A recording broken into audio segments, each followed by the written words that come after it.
నమస్తే, నేను Yashoda. Welcome to Pallavi TV. తెలంగాణలో కొత్త రాజకీయ అధ్యాయం మొదలు కాబోతోందా? పోరాటాల వీరుడు కేసీఆర్ కూతురు సరికొత్త రాజకీయ ప్రస్థానం ప్రారంభించబోతున్నారా? ప్రస్తుతం కవిత ఏం చేయబోతున్నారు? మరీ ముఖ్యంగా ఫిబ్రవరి 12వ తారీఖు ఆత్మగౌరవ సభతో ఏం చెప్పబోతున్నారు తెలుసుకునే ప్రయత్నం చేద్దాం. మనతో పాటు సీనియర్ జర్నలిస్ట్, అలాగే ప్రస్తుతం జాగృతిలో స్టీరింగ్ కమిటీ మెంబర్గా ఉన్న ఇస్మాయిల్ సార్ ఉన్నారు. మాట్లాడదాం. సార్ నమస్తే. నమస్తే. సార్, స్టీరింగ్ కమిటీ మెంబర్, మంచి ఒక స్టెప్ ఫార్వర్డ్ వెళ్ళినారు. కంగ్రాచులేషన్స్ మీకు. Thank you. సార్, ఉద్యమకారులు అంటే నిజానికి చనిపోయిన కుటుంబాలే ఉద్యమకారులు అని అంటారా, లేకపోతే లక్షల్లో యువ నాయకులు ఉన్నారు, నిరుద్యోగులు ఉన్నారు, సో వాళ్ళు కూడా చాలా మంది తెలంగాణ టైంలో పోరాటాలు చేసినారు. ఎవరిని ఉద్యమకారులు అని మీరు అనుకుంటున్నారు, జాగృతి అనుకుంటోంది? తెలంగాణ రాష్ట్ర ఉద్యమం మొదలైన తొలినాల నుంచి ఇవాల్టి వరకు కూడా తెలంగాణ రాష్ట్ర సాధన మాత్రమే కాదు, ఈ తెలంగాణ సంపూర్ణంగా ఇక్కడ ఉన్నటువంటి సప్పండ వర్గాల ప్రయోజనాలను కాపాడాలనే బలమైన కాంక్ష ఉండి ఉద్యమంలో పాల్గొన్న ప్రతి ఒక్కడు తెలంగాణ ఉద్యమకారుడే. ఈ తెలంగాణ ఉద్యమం ప్రపంచంలోనే ఒక ప్రత్యేకమైనటువంటి చరిత్రను సృష్టించుకున్నది. ఇక్కడ శాంతియుతంగా సప్పండ వర్గాల సమ్మేళనంతో, తర్వాత అన్ని వర్గాల కూడా ఇక్కడ రాజకీయాలకు రాద్ధాంతాలు జోలికి వెళ్ళకుండా ఏకైక ఎజెండా తెలంగాణ రాష్ట్రం అని. ఎందుకు తెలంగాణ రాష్ట్రం అంటే ఇక్కడ మాకు ఆత్మగౌరవం ప్రధానమైనది. తెలంగాణ రాష్ట్రం సిద్ధిస్తే మేము ఇక్కడ ఆత్మగౌరవంతో బతుకుతాం, ఇక్కడ పరాయి వాళ్ళ పాలనలో ఉన్నామనేటువంటి బలమైన భావన అప్పుడు ఉండింది. ఈ ఆత్మగౌరవం కోసం మొదలైనటువంటి తెలంగాణ ఉద్యమం 1200 మంది అమరుల త్యాగాలు, తొలి తెలంగాణ ఉద్యమంలో అప్పుడే 400 మంది అమరుల త్యాగాలు వెరసి ఒక ఉద్యమ స్ఫూర్తిని రగిలించినాయి. వాళ్ళు ఇచ్చినటువంటి స్ఫూర్తితోని ఉద్యమం కూడా ఉధృతంగా సాగింది. ఈ మహోజ్వలంగా సాగినటువంటి ఉద్యమంలో అనేక రాజకీయ పార్టీలు, ప్రజా సంఘాలు, తర్వాత అనేక ప్రజా సమూహాలు, కులాలు, మతాలు, ఇట్లా అన్నిటికంటే ముఖ్యంగా ఇక్కడ ఉన్నటువంటి మా రాష్ట్రం మాకు కావాలి, మా నిధులు మాకు కావాలి, మా నీళ్లు మాకు కావాలి, మా ఉద్యోగాలు మాకు కావాలని ఒక బలమైన నినాదం ఇట్లా వచ్చి తెలంగాణ రాష్ట్రం వచ్చింది.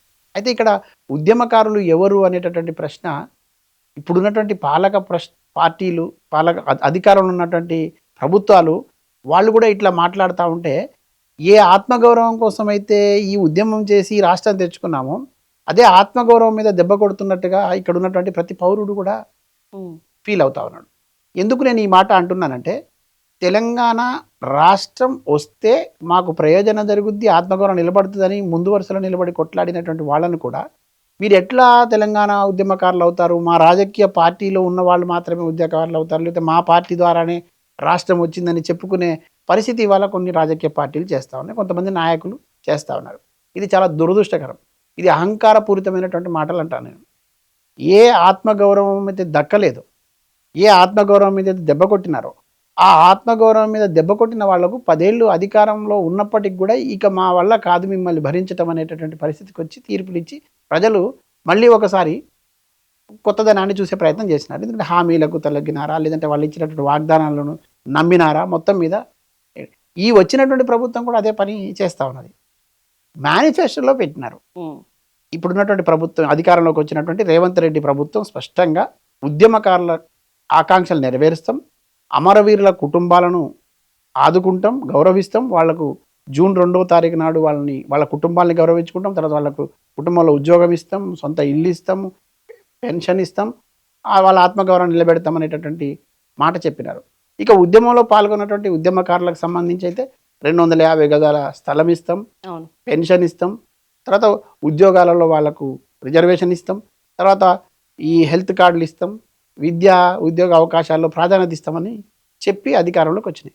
కానీ వాళ్ళ చూస్తుండగా కాలం గడిచిపోతూ ఉన్నది, కానీ వాగ్దానం అట్లానే మిగిలిపోయింది. ఈ ఉద్యమకారులు వరుసగా అక్కడ కేసీఆర్ ప్రభుత్వంలో ఉన్నప్పుడు అవమానమే, ఇప్పుడు రేవంత్ రెడ్డి సర్కార్లో అవమానమే జరుగుతుంది. మరి ఇప్పుడు అసలైన ఉద్దేశం ఏంది? ఆత్మగౌరవం కోసం పోరాడితే అదే ఆత్మగౌరవం మళ్ళీ దెబ్బ తగులుతుంది. కాబట్టి ఇప్పుడు చాలా స్పష్టంగా ఈ రాష్ట్రంలో సంపూర్ణమైనటువంటి తెలంగాణ సాధించే దిశగా, సామాజిక తెలంగాణ ఆవిష్కరించే దిశగా, తప్పండ వర్గాల ప్రయోజనాలు నెరవేర్చే దిశగా, మరీ ముఖ్యంగా ఉద్యమకారుల ఆకాంక్షలు అమరులు ఆశించినటువంటి రాష్ట్ర సాధన దిశగా ప్రయాణం చేస్తున్నప్పుడు ఒక అద్భుతమైనటువంటి శక్తి వచ్చి నిలబడింది. అది కవితక్క రూపంలో.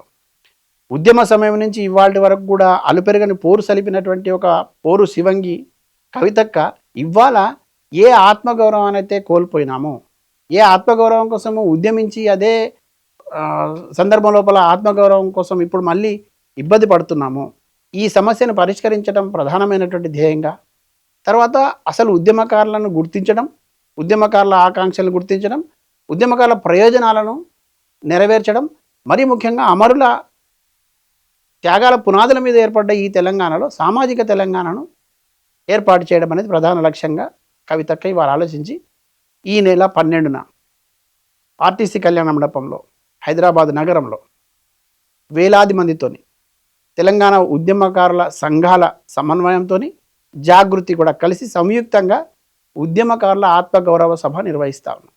ఈ ఆత్మగౌరవ సభ నిర్వహించే క్రమం లోపల కూడా మొత్తం ఉద్యమకారులుగా ఉన్నటువంటి సంఘాలుగా ఏర్పడినటువంటి ఆ సంఘాలను, మెజారిటీ సంఘాలను ఆహ్వానించడం, తర్వాత అనేక మంది ఉద్యమకారులను ఆహ్వానించడం, ఇది మొత్తం ఈ రాష్ట్రంలో తెలంగాణ కోసం ఉద్యమించినటువంటి ఉద్యమకారులందరికీ సంబంధించినటువంటి భవిష్యత్ ప్రణాళికను రూపొందించడం కోసం, వీళ్ళందరి సమస్యను పరిష్కరించడంతో పాటుగా భవిష్యత్తులో మళ్ళీ ఆత్మగౌరవానికి ఇబ్బంది కలగకుండా ఉండేటటువంటి ప్రయత్నం జరగాలనే ఉద్దేశంతో ఈ సభ నిర్వహించబోతాను. ఆత్మగౌరవం అనే సెంటిమెంట్తోనే తెలంగాణ వచ్చింది. సో ఇన్నేళ్లకి, దాదాపు 12 ఏళ్లకి మళ్ళీ ఆత్మగౌరవ సభ అని పెట్టాల్సి వచ్చింది జాగృతి అధ్యక్షురాలకి. అంటే పూర్తి స్థాయిలో ఆత్మగౌరవం లేకుండా బ్రతుకుతున్నామని మీ ఫీలింగా, లేకపోతే నిజానికి ఉద్యమకారులు ఎవ్వరికీ కూడా న్యాయం జరగలేదని జాగృతి భావిస్తోందా, లేకపోతే న్యాయం జరిగితే ఇంతవరకు ఎంతమందికి జరిగి ఉండొచ్చని మీ లెక్కల్లో అంచనా? రాష్ట్రంలో తెలంగాణ సిద్ధించిన తర్వాత సుమారుగా పుష్కర కాలం గడుస్తున్న ఈ సందర్భం లోపల కూడా ఏ ఒక్క అమరవీరుడు తన ప్రాణాలని అర్పించి, ఆ ప్రాణాలు అర్పించడానికి ఏదైతే ప్రేరేపించిన ఆ రోజు ఉన్నటువంటి పరిస్థితులు, వాటిని దృష్టిలో పెట్టుకొని భవిష్యత్తును తలుచుకొని ఇక్కడ సామాజిక తెలంగాణ ఏర్పడాలనేటువంటి బలమైన ఆకాంక్ష అప్పుడు, దానికోసమే ప్రాణాలు అర్పించినారు అమరవీరులు. తర్వాత ఉద్యమకారులు కూడా పెద్ద ఎత్తున కదిలి వచ్చి మా బతుకులంటే కనీసం ఇదైపోయినా మా బిడ్డల బ్రతుకులన్నా బాగుపడతాయనే ఆశ వాళ్ళకు ఉండేది. కానీ ఇప్పటి వరకు ఈ పుష్కర కాలంలో ఉద్యమకారుల ఆకాంక్షలు నెరవేరబడలేదు అనడానికి మెజారిటీ ప్రజల అభిప్రాయం ఇది. కవితక్క కేవలం తన కోసం తీసుకున్న నిర్ణయం కాదు, తను ఒక్కరు తీసుకున్న నిర్ణయం కాదు. కవితక్క ఏ నిర్ణయం తీసుకున్నా అదే ప్రజల నాడిని కనుక్కొని, ప్రజల వాణిని విని, ఆ ప్రజా గొంతుకగా తను ముందుండి నడిపించడం కోసం ప్రయత్నం చేసేది. సరిగ్గా ఇవాళ కూడా కవితక్క తీసుకున్నటువంటి ఈ ఉద్యమం మరో పోరాటానికి శ్రీకారం చుట్టబోతా ఉన్నది. మరో ఉద్యమానికి కవితక్క నాయకత్వం వహించబోతా ఉన్నది. ఈ సందర్భం లోపల సప్పండ వర్గాల ప్రయోజనమే లక్ష్యంగా ఒక పోరు శివంగి మరొక్కసారి కవితక్క రూపంలో ఇవాళ ఒక సామాజిక ఉద్యమానికి దారులు వేయబోతా ఉన్నది.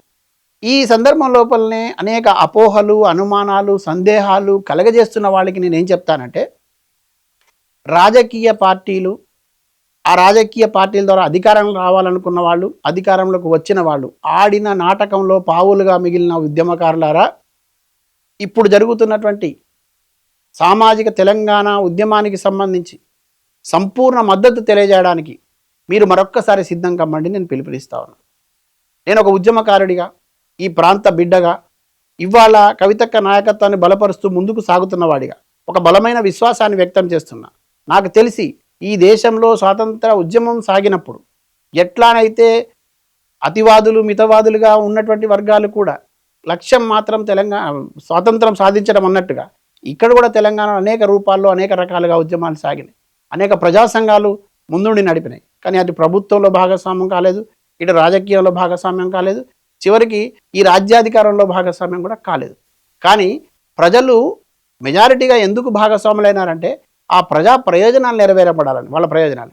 ఇవాళ నేను చాలా సూటిగా స్పష్టంగా చెప్పదలుచుకున్న, కవితక్క ద్వారా మాత్రమే ఆ కళ నెరవేరబడపోతా ఉన్నది.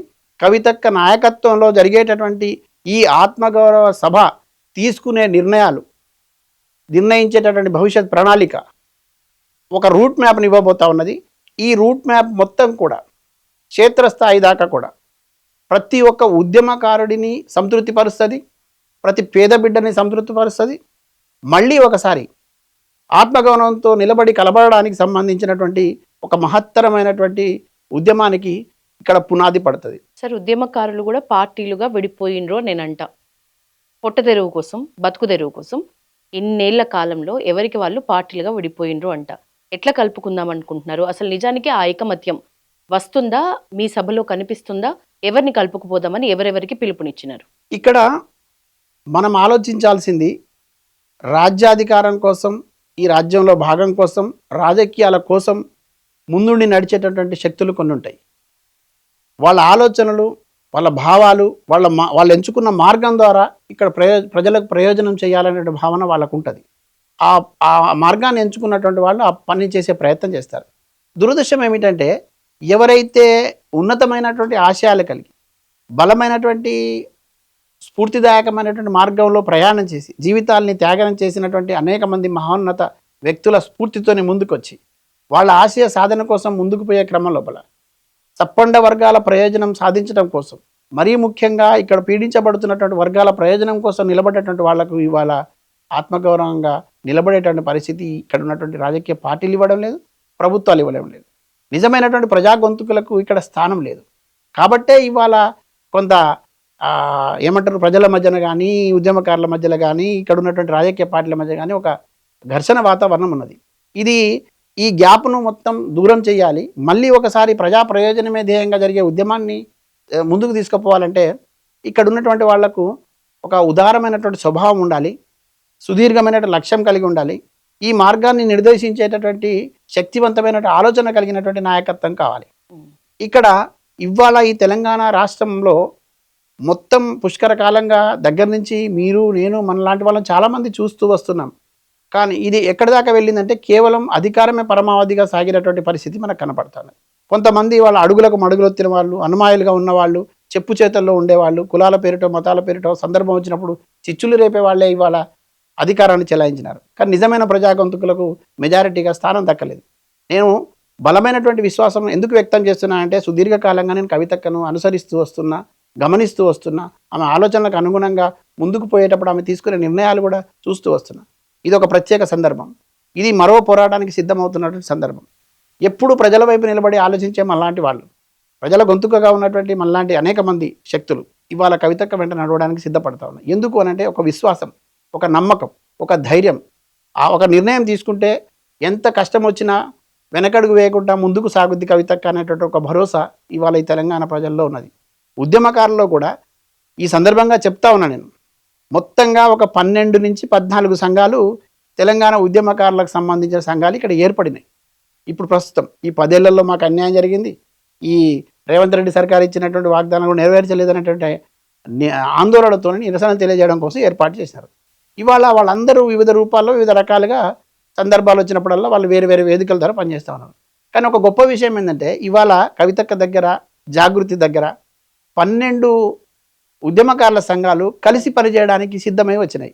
మరి టీఆర్ఎస్ పార్టీ ఇవాళ మేమే తెలంగాణ తెచ్చినాం, తెలంగాణకు మేమే ఐకాన్ అని చెప్తున్నప్పుడు మరి వీళ్ళ విశ్వాసాన్ని చూరగొనాలి కదా ఆ పార్టీ. బీఆర్ఎస్ పార్టీ ఉద్యమకారుల విశ్వాసాన్ని చూరగొనలేదు, వాళ్ళని విస్మరించింది. కాబట్టే ఇవాళ ఉద్యమ సంఘాలు పుట్టుకొచ్చినాయి. తర్వాత 3 ఏళ్ల పాటు ఇప్పుడు కూడా నిరీక్షించినటువంటి వాళ్ళు వాళ్ళ విశ్వాసం కూడా పొందలేకపోయినారు. వీళ్ళ కనీసం వాళ్ళు చేస్తారనే నమ్మకాన్ని కూడా వీళ్ళు కోల్పోయినారు. కాబట్టి ఇవాళ ఈ సంఘాలన్నీ కూడా ఐక్యమై జాగృతితో కలిసి మన ఆత్మగౌరవాన్ని నిలబెట్టుకుందాం, అమరుల ఆకాంక్షలు నెరవేర్చుకుందాం, ఉద్యమకారుల ఆకాంక్షలు నెరవేర్చుకుందాం, మీ నాయకత్వంలో మేము పనిచేస్తాం కవితక్క అని ఇవాళ వచ్చిన సందర్భంగా వాళ్ళందరితో కలిసి జాగృతి ఈ గొప్ప కార్యక్రమాన్ని చేయబోతా ఉన్నది. సార్, సమస్యలే ఎజెండాగా కవితక్క సాగుతున్నారు. మొదటి నుంచి కూడా కేవలం ప్రజా సమస్యలే తన ఎజెండా. అంతే స్థాయిలో తనకి ఆదరణ కూడా దక్కుతోంది. కానీ ఇదే స్థాయిలో ఒక్క కార్నర్లో ఇది డిస్కసెస్ జరుగుతూ ఉంటుంది రాష్ట్రంలో. ఇంకొక వైపు తండ్రిని ఏ మాత్రం ధిక్కరించదు, తండ్రి మీద ప్రేమ తగ్గదు, తండ్రి మీద విమర్శించిన దాఖలాలు లేవు. కానీ తండ్రి పెట్టిన పార్టీ గురించి మాత్రం నిత్యం విమర్శలు ఉంటూనే ఉంటాయి. ఈ ద్వంద్వ వైఖరిని ప్రజలు అర్థం చేసుకోలేకపోతున్నారు. మీరు చెప్పండి. మీరు ద్వంద్వ వైఖరి అంటున్నారు, నేను నిఖార్సైనటువంటి వైఖరి అని నేను అంటున్నా. ఆమె నిబద్ధత కలిగినటువంటి నాయకురాలు కవితక్క అని నేను చెప్పదలుచుకున్నాను. ఎందుకు ఈ మాట చెప్తున్నా అంటే, ఒక రక్త సంబంధం ఉన్నప్పటికి కూడా, కుటుంబంలో బలమైనటువంటి బంధాలు ఉన్నప్పటికి కూడా, వాటిని అన్నిటిని తెంచుకోవడానికి ఒక ఆడబిడ్డ సిద్ధపడిందంటే మీరు అర్థం చేసుకోండి. ఇవాళ కవితక్క ఈ బంధాలను తెంచుకొని ఈ ఉద్యమ సందర్భంలో ఏర్పడినటువంటి తెలంగాణ పేగుబంధంతో ముడిపడి ఇవాళ ఉద్యమించడానికి సన్నద్ధమవుతోంది. ఇక్కడ కవితక్కకు ద్వంద్వ వైఖరి లేదు, వెరీ క్లియర్. ఒకటే ఒక వైఖరి ఉంది. అది ప్రజలు ఆశించినటువంటి ఫలితాలు సాధించడం కోసం జరిగేటటువంటి ఒక రాజకీయ శక్తిని ఏర్పాటు చేయడం, ఆ రాజకీయ శక్తి ద్వారా రాజ్యాధికారంలోకి రావడం, ఈ రాజ్యాధికారం వచ్చిన తర్వాత మొత్తం సప్పండ వర్గాలకి ఈ అధికారాన్ని పంచడం అనేది ఒక్కటి ఒక చెప్పండి సార్, బలమైన.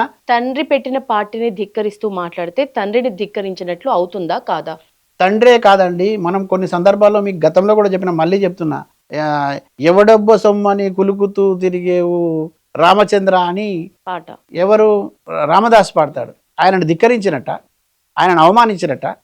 తను గుండెల నిండా ప్రేమించినప్పటికి కూడా తను మొత్తం తనని ఆవాహనం చేసుకొని తానే సర్వస్వామి నమ్మినటువంటి రామచంద్రుణ్ణి రామదాసు నిందపూర్వకంగా అడగడు. అంటే తన హక్కుగా అడుగుతాడు. అంటే నేను ఇంత నిన్ను పూజించినా, ఇంత నమ్మినా, ఇంత విశ్వసించినా, అయినా నువ్వు నన్ను ఎందుకయ్యా ఇన్ని శిక్షలు పెడుతున్నాను.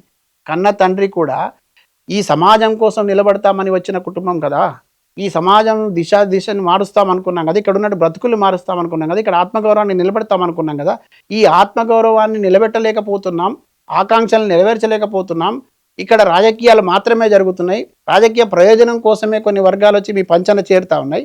ఈ పంచన చేరేటటువంటి వర్గాలన్నీ కూడా తెలంగాణ వాదుల మీద దాడి చేసిన వాళ్ళు, తెలంగాణ మనోభావాల్ని దెబ్బతీసిన వాళ్ళు, ఈ తెలంగాణ సంపదను కొల్లగొట్టిన వాళ్ళు, తెలంగాణ అనేటటువంటి పదాన్ని పేగుబంధాన్ని తెంచాలని కుట్రలు చేసిన వాళ్ళు వచ్చి మీ పక్కన చేరుతున్నప్పుడు మనం ఉద్యమించినటువంటి సాధించుకున్నటువంటి ఈ తెలంగాణ ఎవరి కోసం ఎటుపోతుంది అన్న క్రమం లోపల తండ్రినైనా సరే అడగడానికి, ఒప్పించడానికి, ప్రశ్నించడానికి ప్రయత్నం చేసినటువంటి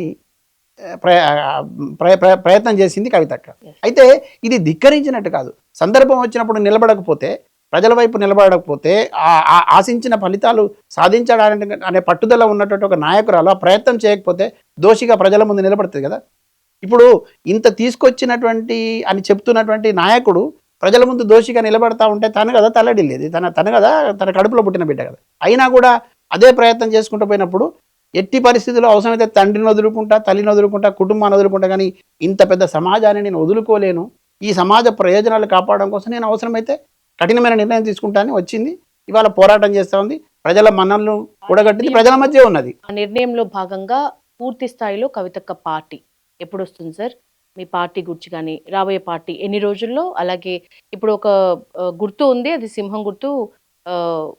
అది ప్రస్తుతం ఆ సింహం గుర్తు గురించి, అలాగే మీకు త్వరలో మీ గుర్తు ఏం రాబోతుంది, అంచనా ఏంటి, మీ పార్టీ గురించి చెప్పండి. అయితే ఇక్కడ స్థానిక సంస్థల ఎన్నికలు వచ్చిన నేపథ్యం లోపల మేము ఇంకా రాజకీయ శక్తిగా ఎదిగే క్రమం లోపల రాజకీయ పార్టీగా అవతరించలేదు కాబట్టి మమ్మల్ని అనుసరించే వాళ్ళు, తర్వాత మాపై విశ్వాసం నుంచి రేపు పొద్దున రాజకీయాల్లో ఒక అడుగు ముందుకు వేయాలనుకున్నటువంటి కొంతమంది యువకులు, ఔత్సాహికులు అందరూ కూడా మమ్మల్ని సంప్రదించేటట్టు ప్రయత్నం చేసినారు. అప్పుడు కవితక్క ముందు ఉన్నటువంటి